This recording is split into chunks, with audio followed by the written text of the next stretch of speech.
iyo lang may oras para magpahinga. Sa iyo lang may ACAD break. Proud in Burgas, good news! Walang pasok simula April 14 to 20. Pero paano nyo nga ba gagamitin ang break na to? Let's find out. Tara, tanungin natin ang ilan sa ating kapwa in Burgans.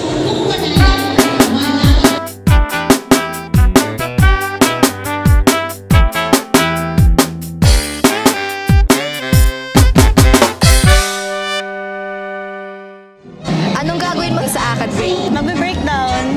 Hindi ko isasangit lahat ng breakdowns na hindi ko nagawa during last sem. Doon ko siya ipabubuhos. So, 1 week yun. Ano yan? Time management?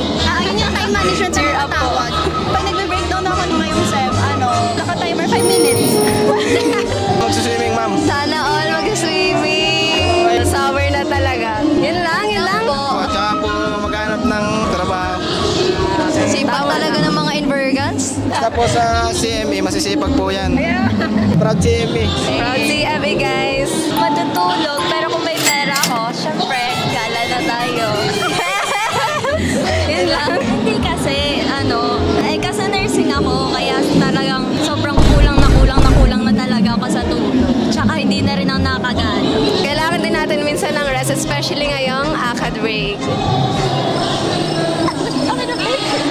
As usual, training. Atletang Pinoy, guys. Grabe, napakasipag. Training ng Training ng dance floor kasi lalaban kami ngayong prisaan. Nagaganapin sa Tuguegarao, guys. Watch out. Wow, pwede bang sample?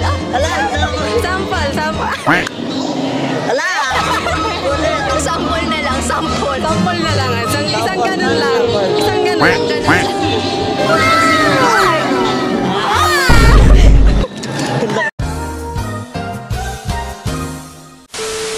Enjoy and make the most of your academic break from April 14 to 20 in Burgans. Whether you're relaxing, spending time with your family, or you're just simply catching up with your hobbies, don't forget that these admissions for 2025-2026 are still open.